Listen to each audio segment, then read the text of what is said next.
이 말씀으로 다윗의 꿈과 비전이라는 제목으로 하나님의 말씀 함께 나누도록 하겠습니다. 예, 우리 역대기 상 말씀을 읽고 있습니다. 역대기는 아담에부터 시작되는 이스라엘의 역사를 남왕국 유다, 남왕국을 중심으로 기록되어 있습니다.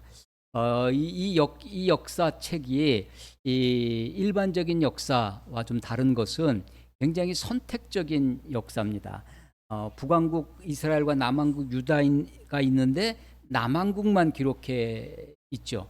그리고 남왕국 중에서도 남왕국의 역사를 두루 기록한 것이 아니라 특별히 성전을 중심으로 이렇게 기록되어 있습니다. 아담부터 기록되어 있다고 했는데 아담부터 다윗까지는 1장부터 9장까지 축약되어 있고 계보를 중심으로 되어 있고 사울 왕 이야기 잠깐 나온 다음에 다윗 그리고 솔로몬 그리고 남왕국 왕들의 쭉 이야기가 시작되다가 우리가 알다시피 남왕국 유다가 바벨론에 의해서 기원전 BC 586년에 신바벨론이라고 하는 바벨로니아에 의해서 멸망을 하고 포로로 갔다가 돌아오게 되는 것이 바사왕 오레스. 지금 바사가 세계사에서는 페르시아입니다. 아마도 지금의 이란, 딱 맞는 건 아니지만 지금의 이란 지역입니다. 지금 전쟁 중에 있는 그 바사왕 고레스. 세계사에서는 사이러스라고 나오는 고레스가 칙령을 반포했는데 유대인들은 이스라엘로 예루살렘으로 돌아가 그 땅에 무너진 성전을 다시 건축하라라는 고레스의 칙령으로 끝나는 책 역대기 하 마지막 장이 바로 예루살렘 돌아가서 성전을 건축하라라는 이야기로 마무리됩니다. 그래서 역대기의 중심이 성전을 중심으로 하고 있다라는 것을 우리가 알 수 있고요. 성전에서 주로 일하는 사람이 성전을 섬기는 사람이 제사장이죠. 그래서 그래서 이 역대기를 쓰는 역사가를 우리가 사가라고 하는데 역대기 사가라고 표현을 합니다. 성경의 그 구약의 역사는 큰 흐름이 두 개가 있어요. 하나는 이 역대기 사가들의 책, 역대기와 에스라, 느헤미야, 그게 한 그룹이고요. 그리고 또 하나의 역사의 그룹이 여호수아, 사사기, 사무엘상하, 열왕기상하 이 네 권으로 상하지만 한 권으로 치는 겁니다.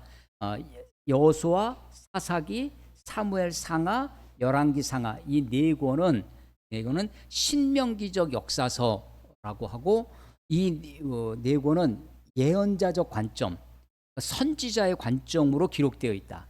그 신명기적 역사서의 사가들은 예언자적인 관점으로 기록했다는 거예요. 그런데 오늘 우리가 읽고 있는 역대기는 역대기 사가, 성전 중심.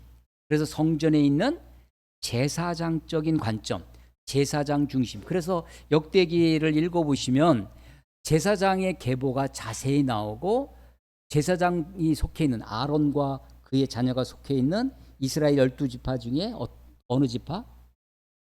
모세가 속했던 모세의 형 아론이 대제사장이 되잖아요.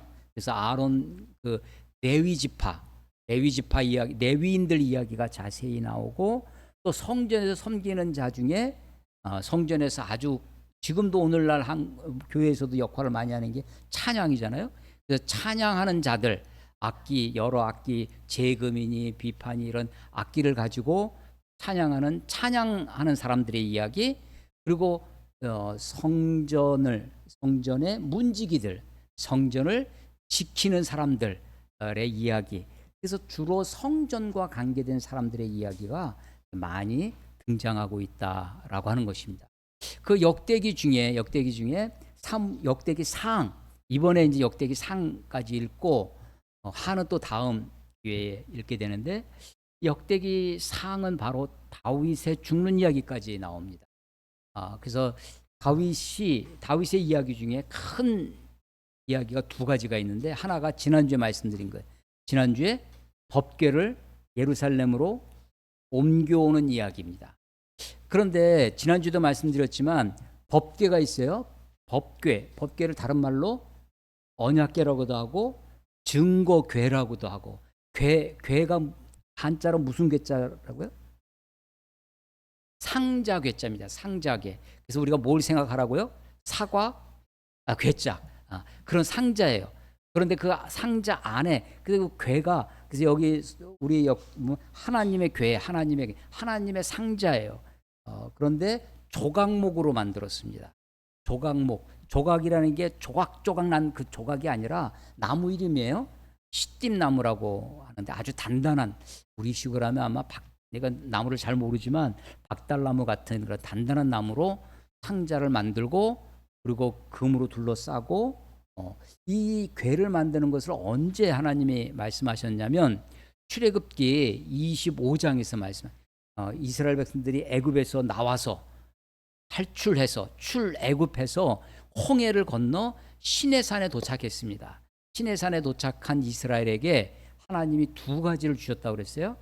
하나가 율법, 십계명으로 대표되어지는 율법을 주시고, 그런데 율법 아래에 있으면, 율법만 있으면 우리는 다 뭐로 드러나냐면 다 죄인으로 드러나서 죽을 수밖에 없는 우리들을 살릴 수 있는 길을 또 보여주셨어요. 그게 성막입니다. 성막. 그래서 시내산에서 받은 게 두 가지인데 율법과 성막을 받는다. 성막은 천막이에요. 텐트입니다. 그래서 큰 텐트에 제가 군대에 있을 때 대형 텐트, 이렇게 도대장 할 때는 그 2인용 텐트, 조금 번거롭게 두 명이 막 치고 들어가 조그만 이 A형 텐트라고 하는데 조그만 이렇게 삼각 텐트입니다. 둘이서 자는. 귀찮으니까 분대 단위로 그 A형 텐트를 붙여서 D형 텐트를 만듭니다. 둥그렇게. 그리고 이제 그때는 아무것도 이런 도구들이 없으니까 산에 있는 나무들 가지를 잘라다가 D형 텐트에 나무 그 활처럼 그걸 만들어 놓고 개인이 가지고 있는 텐트를 붙여가지고 D형 텐트를 만드는 거예요. 그래서 분대 단위로 한 7, 8명이 그 안에서 같이 가는 거죠. 그러면 그 안에 좀 공간도 생기고 그렇습니다. 나중에 제가 참모가 되니까 대대 참모로 가니까 그야말로 큰 24인용 텐트를 치는 거예요. 그 안에 책상도 들어가고 상황판도 있고 막 그 안에 이게 야전 침대도 있고 막 놓고, 나중에 조금 더 지나니까 전기도 끌고 와가지고 냉장고도 갖다 놓습니다. 24인용 텐트 안에. 그런 텐트가 그렇게 치죠. 나중에는 그거 경연대회도 해요. 그 24인용 텐트를 병사들 보고 치라고 그러면 잘 못 칩니다. 안 해봐. 그림도 잘 안 그려지니까. 그래서 그 본부 중대 애들 데리고 막 연습을 시키는 거예요. 그래서 얼마나 빨리 그거를. 아마도 성막은 그렇게 큰 텐트입니다. 성소가 있고요. 성소에 휘장이 있는데 휘장을 지나서 안으로 들어가면 지성소가 있습니다. 성소에는 세 가지가 있습니다.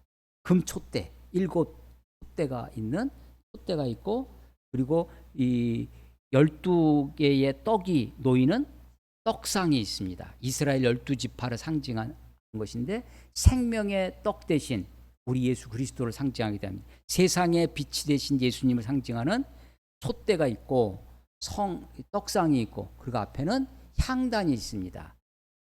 성도의 기도를 상징하는 이 세 가지가 성소에 있어요. 이 성소는 제사장들이 들어가요.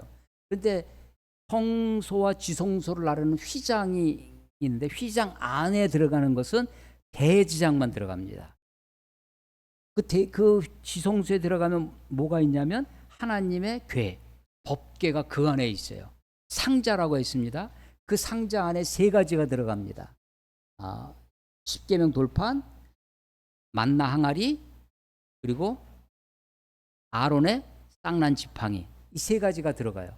그 세 가지를 뚜껑으로, 상자가 있으니까 육면체 상자니까 덮개가 있죠.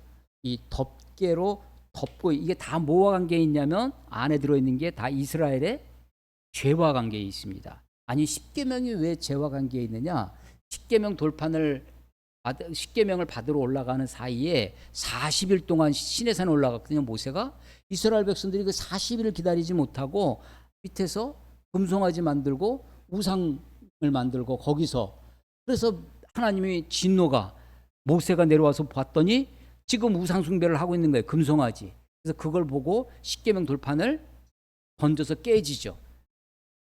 그래서 이스라엘 백성을 다 죽이고 하나님이 모세 너로 새로운 민족을 만들겠다 하는데 모세가 하나님 앞에 간절히 기도하고 하나님 그것을 용서를 용서해 주셔서 다시 올라가서 그때는 모세가 판을 만들어 갔어요. 돌판을.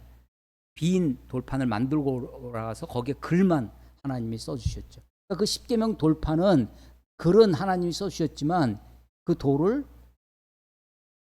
그것은 이스라엘의 죄와 관계되어 있는 거죠. 그래서 이 세 가지가 다 이스라엘의 죄와 관계되어 있는데 죄가 그 상자 안에 들어있는 거예요. 그 죄를 뚜껑이 덮고 있어요. 그 뚜껑이 이름이 있다고 그랬어요. 예, 그 뚜껑이 시은소 은혜를 베푸는 곳이라는 이름이에요. 왜 은혜를 베푸느냐? 이스라엘의 우리의 죄를 그곳에서 용서해 주시는 거예요. 1년에 한 번 대속죄일 날 대제사장이 짐승의 피를 가지고 휘장을 지나 지성소로 들어가 그 법궤의 뚜껑 위에다가 피를 부으면 하나님이 피를 보시고 그들의 죄를 사하여 주시는 거예요. 그래서 피 흘림이 없은즉 죄사함이 없느니라 라고 하는 말씀이 거기서 나오는 것이고 그 죄를 사하여 주시는 속죄소가 바로 그 법궤의 뚜껑, 덮개 부분이에요. 커버. 그게 속죄소고 그게 내가 우리의 죄를 용서해 주시는 시은좌라는 거예요. 그러니까 덮개의 이름 그 똑같은 곳을 여러 이름으로 부르고 있는 것입니다. 이 법궤가 이스라엘에게 어떻게 비춰졌냐면 광야에 있을 때는 불기둥과 구름 기둥을 보고 가죠. 그렇지만 행진할 때는 맨 앞에 법궤가 그 구름 기둥과 불기둥 하나님의 인도를 받아갈 때 맨 앞에 가십니다. 앞서 가시는 하나님 또 진영을 평선에서 광야에서 멈출 때도 법궤를 중심으로 법궤 성막이 있고 그 이스라엘 레위 지파가 둘러 있고 이스라엘 12지파가 세 지파 12지파가 동서남북으로 진영을 편성하고 멈춰 있습니다. 그때 보면 이스라엘 우리 가운데 그야말로 이스라엘 백성들 가운데 있죠. 그래서 우리 가운데 계신 하나님, 앞서 가시는 하나님을 광야 40년 동안 그들이 훈련을 했어요. 그것을 보고 왔습니다. 그리고 그것의 결정판이 뭐였냐면 요단강을 건너갈 때 모세가 죽고 여호수아의 인도를 받아서 요단강을 건너 가나안에 들어갈 때 그 법궤를 맨 제사장이 요단강을 밟을 때 요단강이 갈라져서 요단강을 건너올 수 있었습니다. 여리고성을 무너뜨릴 때도 법궤를 맨 제사장이 맨 앞에 서 있고 그것을 따라서 여리고성을 돌죠. 여리고성이 7일 동안 돌고 함성을 지를 때 무너져서 그래서 앞서 가시는 하나님, 우리 가운데 계신 하나님, 능력을 행하시는 하나님, 그게 다 법궤로 보여졌던 거예요. 그런데 사사시대 때 엘리 사사 때 엘리가 사사 겸 제사장이었습니다. 그 엘리의 견습생이 누구였냐면 사무엘이었습니다. 그때 블레셋이 쳐들어와요. 1차 전쟁에서 블레셋에게 패했어요. 왜 패했는가? 하나님이 없어서. 하나님 어디 있느냐? 저 법궤가 하나님이다 라고 생각을 합니다. 야, 그 법궤를 갖고 와라 해서 이스라엘 백성들이 법궤를 갖고 왔는데 또 싸워서 또 져요. 그리고 졌을 뿐만 아니라 그때 법궤를 갖고 왔던 제사장 엘리의 두 아들 홈리와 비느하스가 그때 죽습니다. 비느하스의 아내가 임신 중이었는데 남편이 죽고 하나님의 법궤를 빼앗겼다라는 전쟁의 패배 소식을 듣고 그 충격에 해산을 해요. 그때 아들을 낳았는데 그 아들의 이름을 하나님의 영광이 떠났다. 법궤를 빼앗겼어. 하나님의 이름을 하나님의 영광을 하나님의 영광이 떠났다라는 뜻으로 자기 아들의 이름을 이가봇이라고 이름을 칩니다. 이가봇, 이게 하나님의 영광이 떠났다는, 영광이 떠났다. 비느하스의 아들입니다. 유복자가로 태어난 거죠. 그때 법궤를 빼앗겼는데 이 블레셋이 그 법궤를 자기네 신전, 다곤 신전 앞에 갖다 놨더니 다곤 신이 쓰러져요. 다시 세워놨, 그냥 우연히 쓰러진가 보다 했는데 또 세워놨는데 또 쓰러집니다. 또 쓰러지면서 다곤 신상의 목이 부러져요. 어디에 부딪히냐면 문지방에 부딪혀가지고. 그래서 그 다음부터는 문지방을 밟지 아니하더라. 문지방 밟지 않는 홍토가 그때 생겨났다는 거죠. 그래서 블레셋에 막 그 법궤 때문에 전염병도 생기고 나니까 아, 이거 안 되겠다. 이걸 다시 이스라엘로 돌려주자.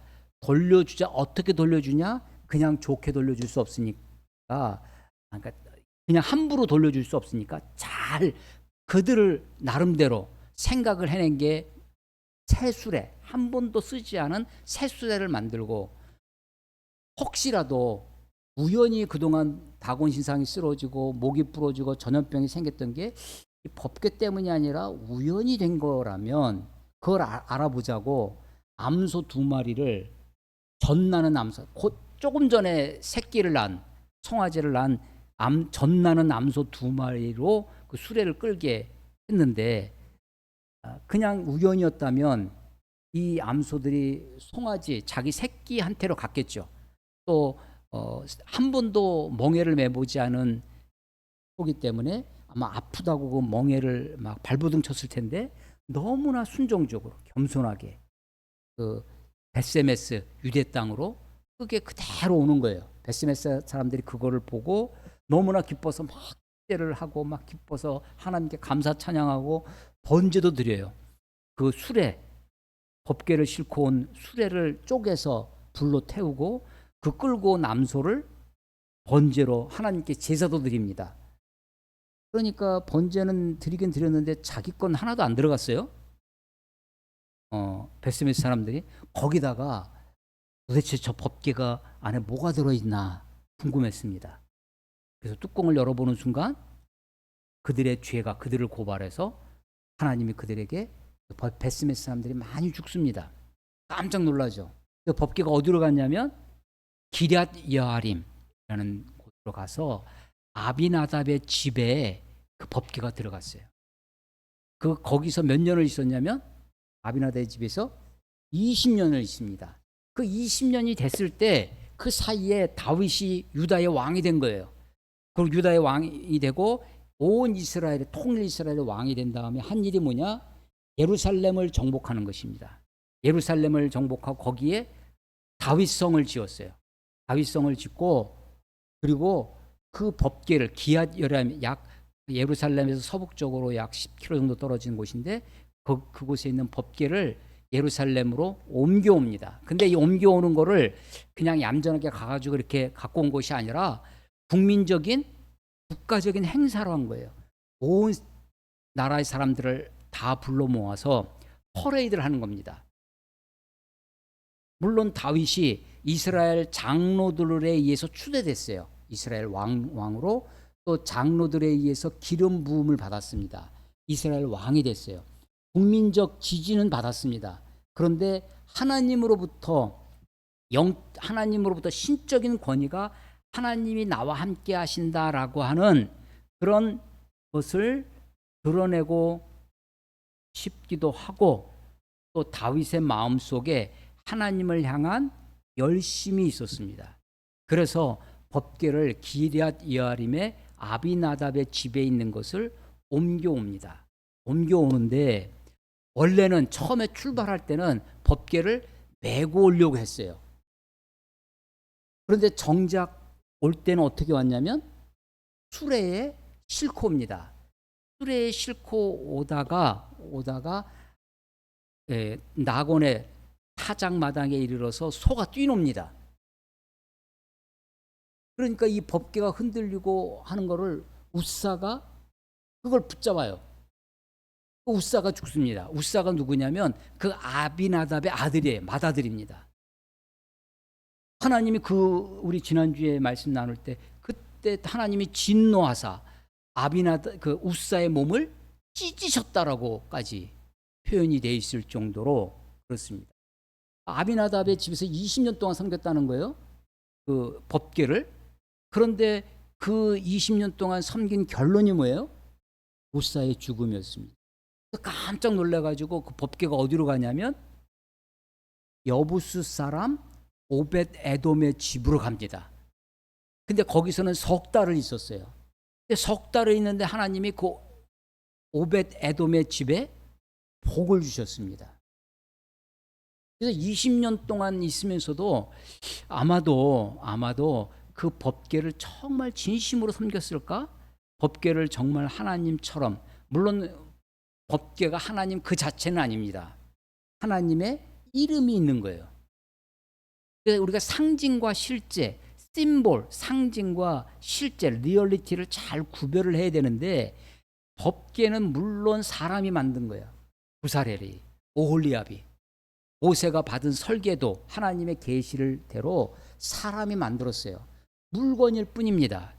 그러나 단순한 물건은 아니었어요. 하나님의 이름이 있는 이 상징일 뿐이지 상징일 뿐이 아닙니다. 아주 의미가 있는 거죠.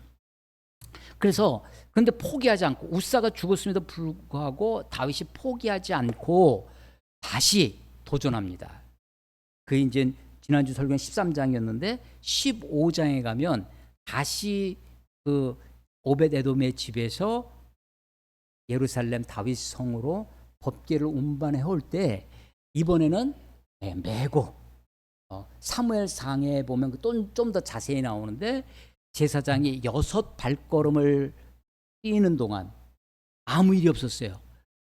그래서 막 다윗이 기뻐가지고 찬양하고 하면서 그 법궤를 옮겨옵니다.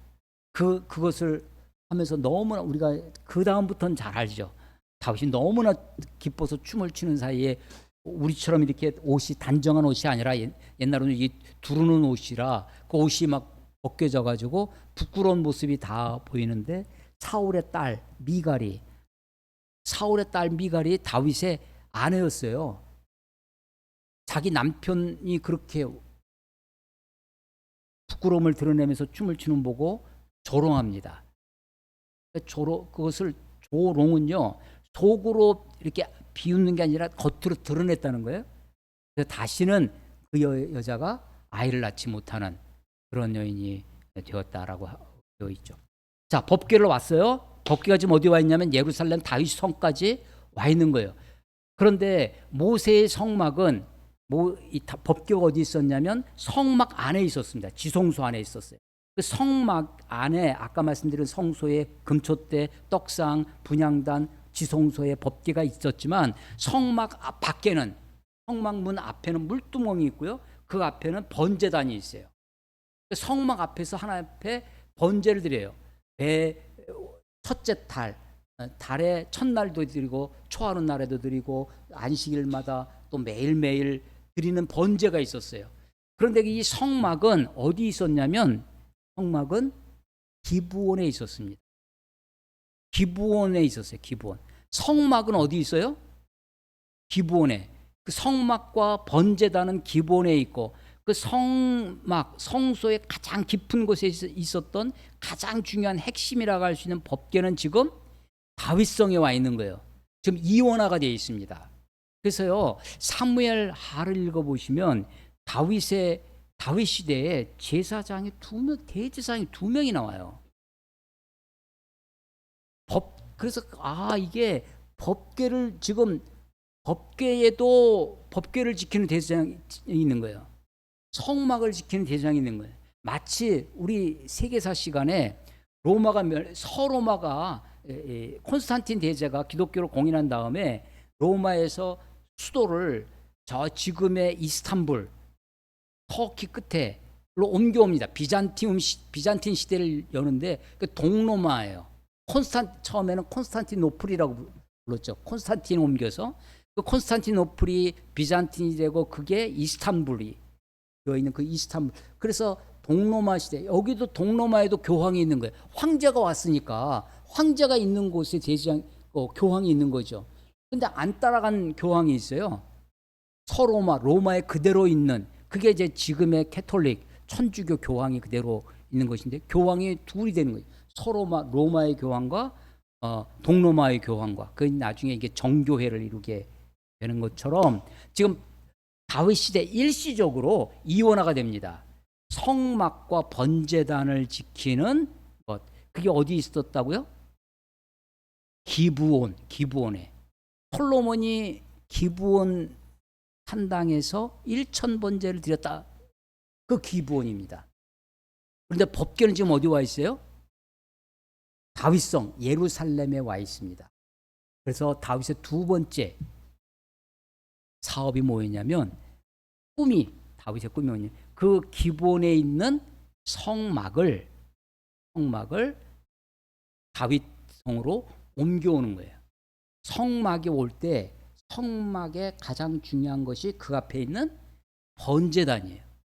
그 번제단과 성막을 옮겨서 이원화되어 있는 것을 하나로 통일하려고 한 것이 다윗의 의도입니다. 자, 그래서 오늘 17장 읽었는데 그것의 시발점이에요.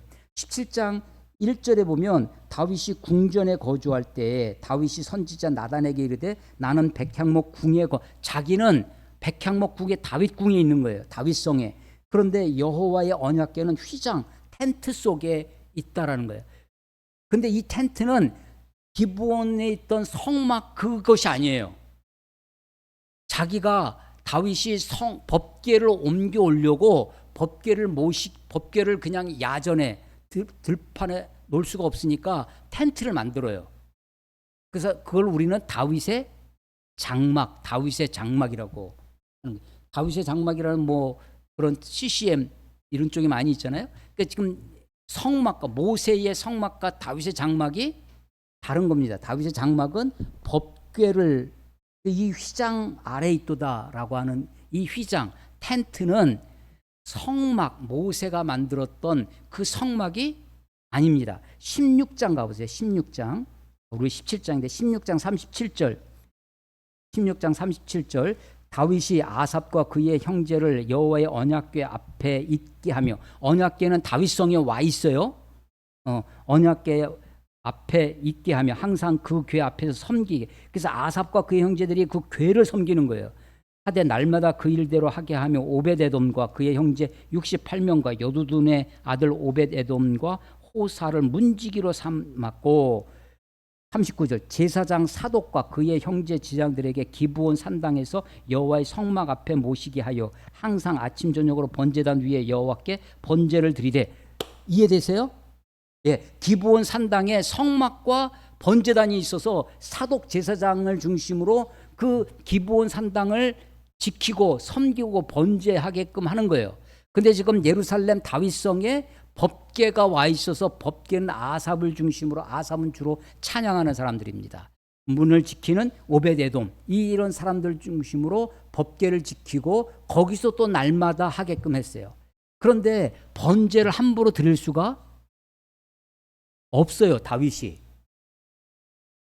예루살렘에서 지금 번제는 어디서 드려야 돼요? 기브온 산당에서 드려야 되는 거죠. 기브온에 가서. 왜냐하면 거기에 성막이 있고 거기에 번제단이 있기 때문이에요.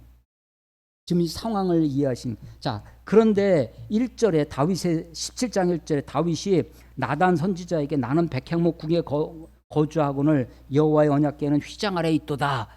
이 말을요 나단 선지자는 대번에 알아들었어요. 아하, 이 왕이 지금 하나님의 이 언약궤를 위해서 지금 하나님의 집을 지으려고 짓기를 소망하는구나. 그래서 2절 나단이 다윗에게 아뢰되 하나님이 왕과 함께 계시니 마음에 있는 바를 모두 행하소서. 무슨 말이에요? 하고 싶은 대로 하라는 이야기죠. 그런데 이게 하나님 마음에 들지 않았습니다. 그래서 3절 그 밤에 지금 왕하고 선지자가 나눈 이야기를 나눴는데 3절 그 밤에 우리말에는 없는데 영어 성경을 보시면 거기에 but 그러나가 있어요. But that night 그러나 그 밤에 하나님이 급하신 거예요. 왜? 왕은 힘이 있어요. 능력이 있어요. 자기가 하고 싶은 대로 할 수 있는 사람입니다. 그래서 다윗이 덜커덩 하나님의 궤를 모실 수 있는 집을 짓고 그 앞에 번제를 자기 마음대로 만들고 하나님께 번제를 드리면 안 되겠기에 하나님이 그날 그 밤에 나타나셨어요. 하나님의 말씀이 나단에게 임하여 이르시되 가서 내 종 다윗에게 말하기를 여호와의 말씀이 너는 내가 거할 집을 건축하지 말라. 하나님이 단도직입으로 두갈식으로 말씀. 이쯤 쭉 그 얘기가 나단에게 하신 말씀이에요. 이 4절부터 가서 내 종 다윗에게 말하기를 해서 15절 나단이 이 모든 말씀과 이 모든 계시대로 다윗에게 전하니라. 그러니까 그 사이에 있는 그 말씀이 다 하나님이 나단에게 해주신 말씀, 나단이 받은 말씀이에요. 그런데 첫 마디에 이미 결론이 났어. 두갈식으로. 하나님이 너는 다윗에게 너는 내가 거할 집을 건축하지 말라라고 결론을 내신 겁니다. 거절하신 거예요. 만약에 이렇게 하지 않으면 다윗은 할 마음이 있고 할 힘이 있는 사람이었어요. 거기다가 선지자까지 나서서 마음에 있는 대로 행하시죠. 그러고 있는 겁니다. 선지자도 부추기고 있었죠. 하나님이 그런데 선지자에게 하지 마라 라고 분명하게 아주 명확하게 말씀하세요. 그런데 그러면서 하나님의 본심, 이건 이제 하나님의 본심이라고 저는 생각합니다. 하나님이 본심을 말씀하세요. 5절 내가 이스라엘을 애굽에서 올라오게 한 날부터 애굽에서 올라왔어요. 출애굽 노예에서부터 올라온 한 날부터 모세를 통해서 한 거죠. 오늘까지 다윗 너까지 집에 있지 아니요. 하나님이 집에 있지 않았어요. 하나님은 어디 있었어요? 텐트 속에 있었어요. 장막 속에 있었어요. 집에 있지 아니하고 오직 이 장막과 저 장막에 있으며 이 성막과 저 성막에 있었나니 하나님이 이 장막 저 장막 이 성막 저 성막에 있었다는 거예요. 하나님이 여러 성막이 있었다는 것이 아니라 사실은 그 성막이 옮겨 다녔다는 겁니다. 성막이. 그러니까 이런 벽돌로 지은 돌로 지은 건축물이 아니었어요. 하나님이 원래 거하시던 것은 성막이었습니다. 그것은 옮겨 다닐 수 있는 곳이었어요. 이 장막 저 장막 이 성막 그런데 솔로몬이 성전을 지었어요. 그 순간부터 하나님이 옮겨 다닐 수가 없는 것이지. 하나님 거기 계십시오. 하나님을 성전에 가두어 버렸습니다. 그리고 성전 밖에서 이스라엘 사람들이 자기 마음대로 하고 싶은 대로 하게 했던 거죠. 자, 십계명 출애굽기에서 애굽에서 나와 가지고 홍해를 건너서 시내산에 도착해서 출애굽기 20장에서 율법을 대표하는 십계명을 받습니다. 그 십계명을 받고 나서 우리 출애굽기 20장을 한번 가 보세요. 찾아보겠습니다. 출애굽기 20장.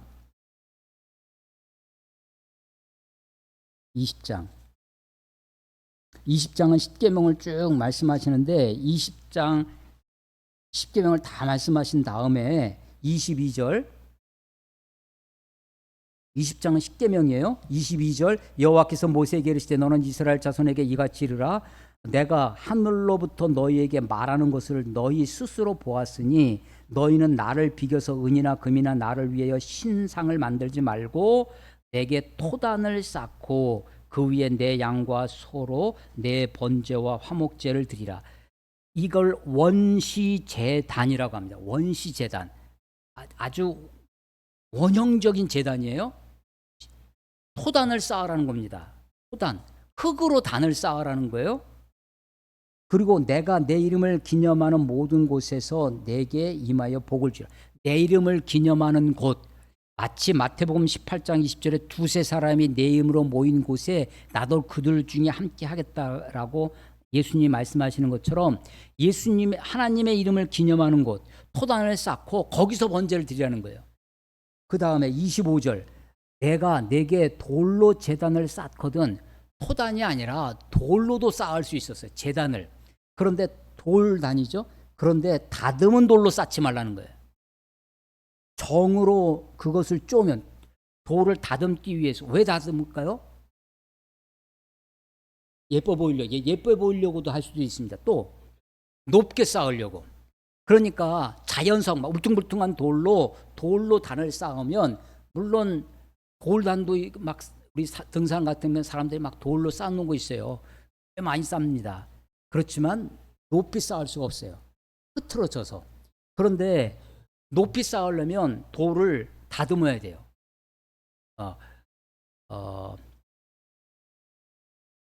돌을 다듬기가 쉽지가 않죠. 그 경주에 가면 황룡사 9층 석탑이 있는데 모전 석탑이라는 게 있어요. 원래 돌을 이렇게 구워서 벽돌을 만들잖아요. 그걸 전돌이라고 합니다. 전돌인데 전돌 만드는 기술이 없었어요. 근데 중국은 전돌이 있었어. 그래서 그것처럼 만들고 싶은데 전돌을 만들 수 없으니까 돌을 다듬는 거예요. 벽돌처럼. 그래서 돌탑을 쌓아요. 그래서 그 9층까지 쌓는 거예요. 그러니까 다듬은 돌로 쌓지 않고 그냥 하면 높이 쌓을 수 없습니다. 그리고 모양을 만들 수가 없어요. 예쁘게 못해. 그런데 인간의 심성이 어떻게 하냐면, 돌로 쌓기 시작하고 돌을 다듬기 시작하면, 야, 이번에는 좀 더 높이 쌓자. 이번에는 좀 예쁘게 하자. 점점 더 예뻐집니다. 점점 더 높아져요. 점점 더 현대식이 돼가고 점점 치장이 들어가기 시작합니다. 그런데 원시제단은 하나님이 처음에 말씀하실 때 원래는 뭐로 쌓아라? 흙으로 쌓아라. 근데 흙도요, 이렇게 뭐 찰흙이라든지 뭐 이렇게 좀 붙을 수 있는 흙이면 괜찮은데, 그렇지 않으면 이게 토단이 쉽지가 않습니다. 우리나라는 저기 송파에 가면 백제 토성이 있어요. 풍납 토성. 거기 지금 박물관에 있는 걸 잘 볼 수가 있는데, 백제 시대에 흙으로 성을 쌓았습니다. 그게 풍납 토성인데 굉장히 단단하게 다져가지고, 그래서 굉장히 그게 튼튼합니다. 근데 그게 쉬운 게 아니에요.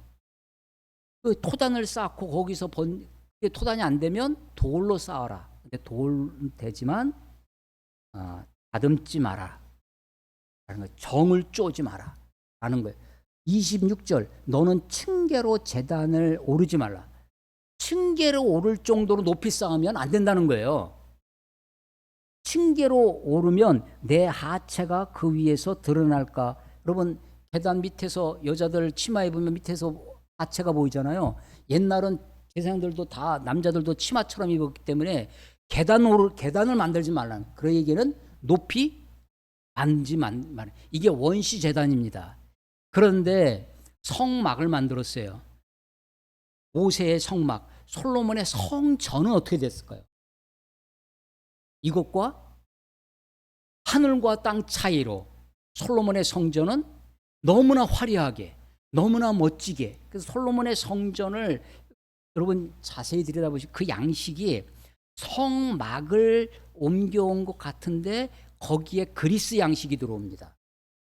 솔로몬 시대에도 솔로몬의 성전에, 그 솔로몬의 성전의 그 양식이 성막을 그대로 만든 듯 하면서 덧붙여졌어요. 자, 그런데 지금 다윗이 하나님 그 법궤를 옮겨오고 기본에 있는 성막과 번제단을 옮겨오고 싶었어요. 근데 자기 마음대로 하면 안 되니까 하나님 안 된다 하셨던 거야. 그러면서 하시는 말씀이, 근데 다윗의 그 마음 속에도 순수한 마음이 있어요. 하나님을 향한, 법궤를 향한, 하나님을 향한 열정이 있었어요. 그래서 하나님이 그 마음을 어여삐 여기셨어요. 그래서 너는 안 되지만 너의 아들이 내 집을 지을 것이다. 그리고 그의 왕조가 영원할 것이다. 그게 이제 그 밑에 내용이에요. 10절 17장 10절 끝에 보면 여호와가 너를 위하여 한 왕자를 세울 것이다. 11절 내 생명의 연한이 차서 내가 조상에게로 돌아가면, 다윗이 죽으면 내가 내 뒤에 내 씨를 곧 내 아들 중 하나 솔로몬이죠. 그 나라를 견고하게 하리니 그는 나를 위하여 집을 건축할 것이요 나는 그의 왕위를 영원히 견고하게 하리니. 여러분, 우리가 이스라엘 역사를 알잖아요. 솔로몬으로 이어지는 그 왕조가 영원해졌습니까? 아닙니다. 당장 솔로몬이 죽자마자 나라가 둘로 쪼개졌어요. 이때 경고를 받았어야죠. 그런데도 불구하고 그 왕조가 북왕국, 남왕국대로 이어집니다. 그러다가 북왕국이 먼저 멸망하고 남왕국이 586년에 멸망하는 것입니다. 그래서 14절 내가 영원히 그를 내 집과 내 나라에 세우리니 그의 왕위가 영원히 견고하리라 하셨다, 이렇게 말씀하셨다는 거예요. 그걸로 다윗에게 가서 전해라라는 거예요. 그랬더니 나단이 그대로 전했다. 이게 15절입니다. 그런데 이 역사책을, 역대기 상하를 어디까지 기록됐냐면 나라가 망하고 포로로 갔다가 돌아와서 바사 왕 고레스가 돌아가라라는 칙령까지 기록되어 있다는 거예요. 그래서 포로기 이후에 기록된 겁니다. 이것은. 그러니까 나라가 망한 것도 다 알고 있어요. 여러분, 심지어는요 9절 내가 또 내 백성 이스라엘을 위해 한 곳, 가나안 땅입니다. 한 곳을 정하여 그들을 심고 그들이 그곳에 거주하면서 다시는 옮겨가지 아니하며, 다시는 옮겨가지 아니하며라고 말씀하셨어요.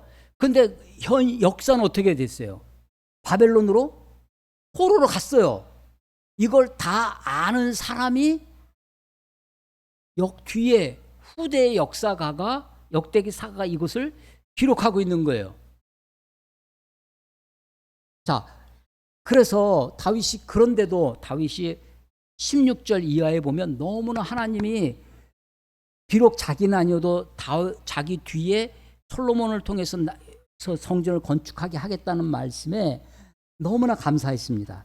17절 하나님이여 주께서 이것을 오히려 작게 여기시고 또 종의 집에 대하여 먼 장래까지 말씀하셨사오니 감사하고 찬양하고 순종합니다. 자기는 힘이 있어요. 아니 하나님, 나 꼭 이걸 하고 싶어요. 내 생애에 이 성전을 짓고 싶습니다 라고 우기고 질 수 있는 힘과 능력이 다윗에게 있어요.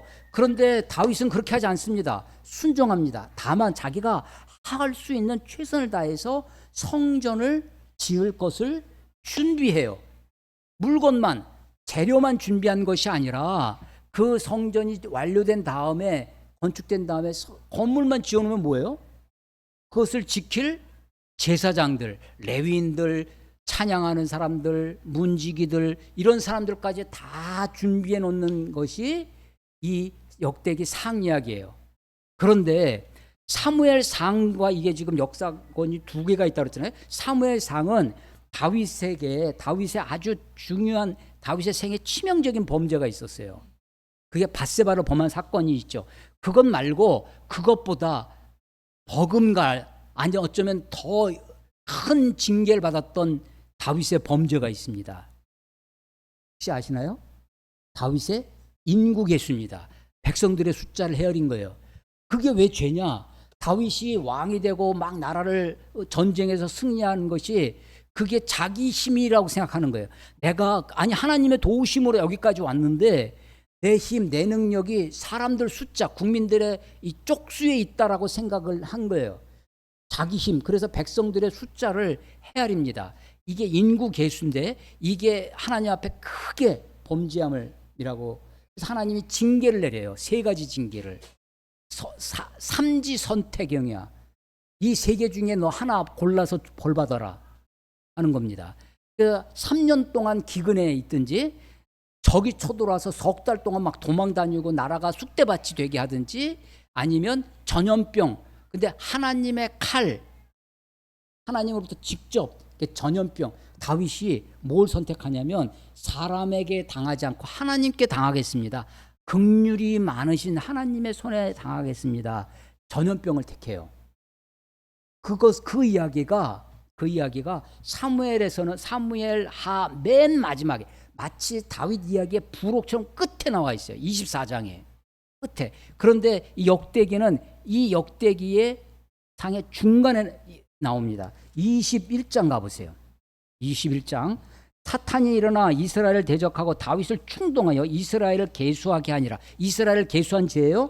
그래서 그것이 하나님께 범죄합니다. 3절 끝에 보면 3절 중간쯤 내 주께서 어찌하여 다윗에게 요압이 말리는 거예요. 요압 장군이 어찌하여 이 일을 명령하시나이까, 어찌하여 이스라엘이 범죄하게 하시나이까. 이게요 사람들이 알고 있을 정도의 범죄야. 그런데 다윗이 고집을 피워요. 4절 왕의 명령에 요압을 재촉해가지고 야 빨리 가서 백성들 숫자를 헤아려 갖고 와라.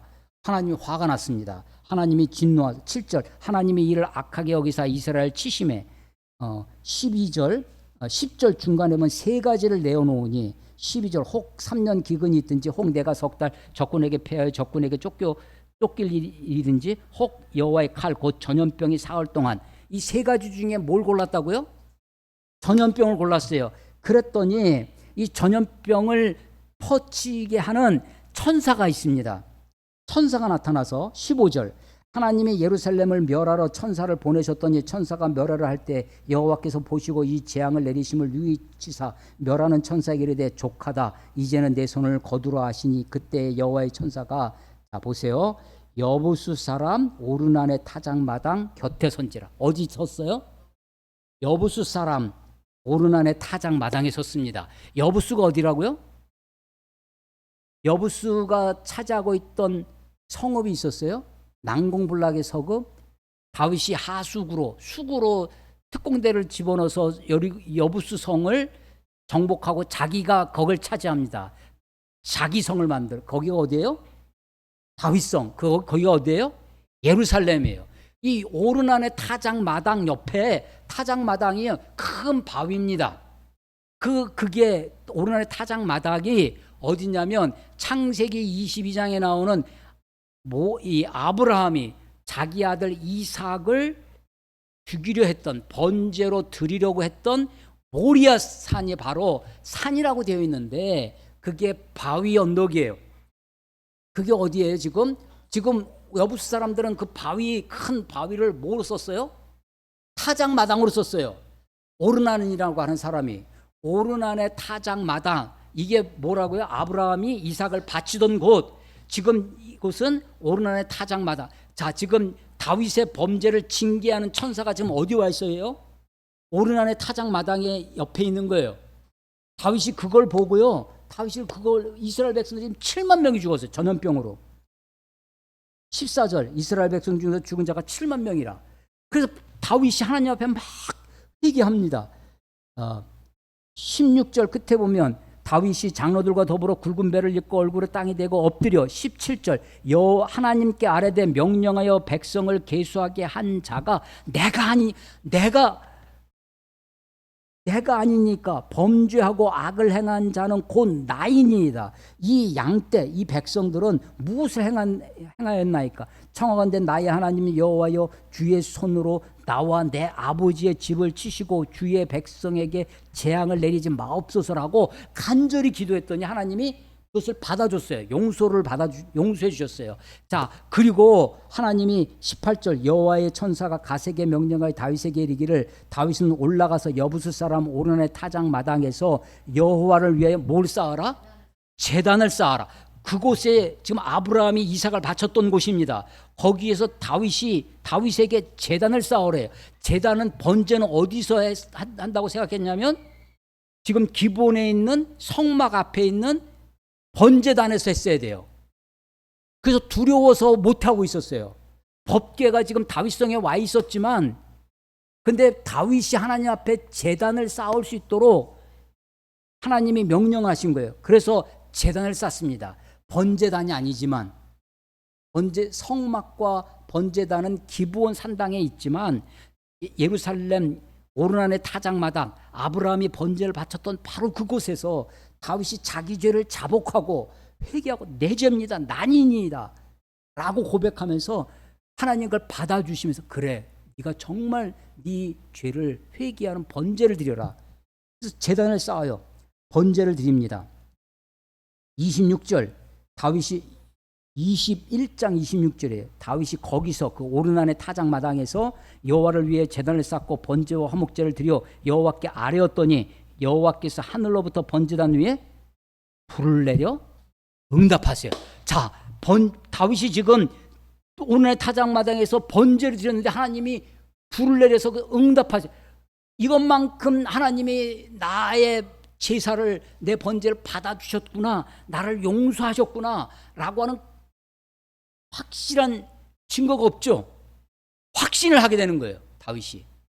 그래서 다음에 솔로몬의 시대에 네가 성전을 지으면 지성소를 어디다 만들어라? 바로 그 오르난의 타작마당, 번제를 바쳤던, 그래서 그 기본에 있던 성막이 이제는 없어지고 솔로몬의 성전이 되는데, 성전 중에 지성소의 자리를 어디다 하느냐? 오르난의 타작마당. 다윗이 번제를 드리고 하나님이 그 번제를 받으셨다고 하는 강력한 사인으로 불로 응답하신 곳, 그곳이 되는 겁니다. 역대기하 1장 봐보세요. 역대기하, 다윗이 죽습니다. 역대상에서 죽고 솔로몬 시대가 되는데, 역대하 1장 1절, 다윗의 아들 솔로몬의 왕위가 견고하여 가며 그의 하나님 여호와께서 그와 함께 하사 심히 창대하게 하시니라. 3절, 솔로몬이 온 회중과 함께 기브온 산당에 갔으니 하나님의 회막 곧 여호와의 종 모세가 광야에서 지은 것이 거기에 있으므로. 기브온 산당에 있는 거예요. 4절, 다윗이 전에 예루살렘에서 하나님의 궤를 위해 장막을 쳐두었으므로 그 궤는 하나님이 이미 기럇 여아림으로부터 그것을 위하여 준비하신 곳으로 메어 올려. 지금 두 개 이원화되어 있었다고 그랬죠. 3장 가보세요. 3장 1절, 솔로몬이 예루살렘 모리아 산에, 모리아 산이라는 것을 이야기하는 이유가 있죠. 아브라함의 이삭을 바친 거예요. 여호와의 전 건축하기를 시작하니, 그 모리아 산에서 건축하기 시작했어요. 그곳은 전에 여호와께서 그의 아버지 다윗에게 나타나신 곳, 어떻게? 불로, 천사의 모습으로 오르난의 타작마당에, 여부스 사람 오르난의 타작마당에 다윗이 정한 곳이라. 이해되세요? 아브라함의 이삭을 바쳤던 곳, 다윗의 번제를 하나님이 받으셨던 곳, 그곳에 지금 솔로몬의 성전이 있는 곳이에요. 그런데 예루살렘이 멸망합니다. 성전이 무너졌어요. 그리고 예수님 시대에 예수님이 돌 위에 무너지라 그 성전도 무너집니다. 그리고 역사가 흘러서 이 회교도들이 그 땅을 차지합니다. 그리고 그 오르난의 타작마당이라고 하는 그 바위 위에서 마호멧이 승천했다고 그래요. 그래서 거기 그 바위 위에다가 회교도들이 이슬람 사원을 짓습니다. 육각형으로 건물을 지어요. 바위 위에 지었다 그래서 바위돔이라고 합니다. 원래는 검정색 돔이었습니다. 그런데 그것에, 제가 지난주에 사우디아라비아에서 했다고 했는데 제가 혹시나 해서 다시 확인했더니 요르단 국왕이었습니다. 요르단 국왕이 1930년도에 금 80kg을 들여서 돔에 황금으로 덧붙였어요. 그래서 그걸 황금돔이라고 합니다. 황금돔이라고도 하고 바위돔이라고 하고, 그 바위가 오르난의 타작마당이고 다윗이 하나님을 만났던 곳, 솔로몬의 지성소 자리, 그 자리가 다 그 자리예요. 자, 그런데 다윗이 거기서 번제를 드릴 수 있었던 것, 감히 기브온 산당의 번제에서 하나님이 두려워서 하지 못했던 것을 번제를 드릴 수 있었던 것은 자기의 범죄를, 죄악을 하나님께 자복하고 그것을 하나님이 받아주셔서 했다는 것이에요. 자, 지난주 법궤를 옮기는 거 얘기했습니다. 성전을 지금 짓는 이야기. 물론 다윗이 그 성전을 못 지었지만 다윗의 꿈과 비전이 성전을 짓는 거예요. 나는 백향목 국에 거하거늘 하나님은 지금 시장 속에 있구나. 하나님이 그걸 다윗이요 고집피지 않습니다. 하나님이 안 돼 하니까 받아들여요. 그리고 자기가 할 수 있는 최선을 다합니다. 자기 시대에 내 생애에 그것을 보지 못한다고 안절부절하거나 그것을 아웅다웅 하지 않아요. 하나님의 말씀을 대로 받아들입니다. 그러나 그가 가진 마음의 꿈, 마음의 비전을 포기하지 않고 할 수 있는 최선을 다해서 성전을 지을 준비를 하고 있는 것입니다. 도대체 다윗에게 법궤는 무엇일까요? 포기할 수 없는 그것. 다윗에게 하나님의 궤를 모실 집을 짓는다고 하는 그것은 도대체 무엇일까요? 역대하 28장에 가면 28장 3절에 2절에 보면 이에 다윗 왕이 일어서서 이르되 나의 형제들 나의 백성들아 내 말을 들으라. 나는 여호와의 언약궤 곧 우리 하나님의 발판을 봉안할 성전을 건축할 마음이 있어서 건축할 재료를 준비. 하나님의 언약궤를 봉안할, 하나님의 언약궤가 하나님의 발판이라는 거예요. 다른 성경에 발등상이라고 표현. 하나님이 지금 이 땅에 임재하실, 물론 하나님 안 계신 곳이 없죠. 그러나 하나님의 임재의 강력한 사인이 있는 그 법궤를 오실, 봉안할 성전을 짓겠다고 하는 것이 다윗의 꿈이었습니다. 법궤는 도대체 무엇인지, 성전은 도대체 무엇인지. 법궤는 어쩌면 말씀 본질일 수 있습니다. 성전은 의식이 좋아서 다니는 사람도 있어요. 캐톨릭에 많이 가는 사람이 캐톨릭의 미사의 분위기가 좋아서 가는 사람도 있습니다. 의식도 은혜가 되긴 해요. 그러나 그것은 본질은 아닙니다. 성경, 말씀만 있으면 되지. 꼭 굳이 교회 가면 내가 말씀 읽고 기도하면 되지. 집에서 얼마든지 내가 할 수 있는데 굳이 주일날 교회 가야 돼? 어떤 이런 건물이 필요해? 의식이 필요해? 그렇지 않습니다, 여러분. 종교는, 신앙은 신앙의 내용이 있어요. 말씀이 있어야 됩니다. 진리가 있어야 돼요. 그런데 신앙은 신앙의 의식이 필요합니다. 공간이 필요해요. 장소가 필요합니다. 형식이 중요하지 않다고 말하면 안 됩니다. 형식도, 그런데 형식만 있으면 안 되죠. 의식만 있으면 안 되고, 의식을 어디까지 할 것이냐. 하나님이 토단을 쌓으라고 하는 다듬은 돌로 하지 말라고 하는, 정을 쪼지 말라고 하는 하나님의 의도가 무엇이었는지 우리가 기억해야 됩니다. 그것을 붙들고 있어요. 솔로몬의 성전이 영광스럽고 막 찬란하고 한 것 같지만 그것이 하나님의 본심이 아니었다는 거예요. 하나님의 본심은 이 장막 저 장막 이 성막 저 성막을 다니는, 내가 언제 어느 사사한테 야 내 집을 지어달라고 말한 적 있냐? 내가 한 번이라도 야 성전을 지어라 라고 말한 적이 있었냐? 이게 하나님의 질문이에요. 다윗에게 묻는 거죠. 몰라서 묻는 게 아니죠. 그렇게 하지 말라는 겁니다. 그런데도 하나님이 다윗을 용납해 주세요.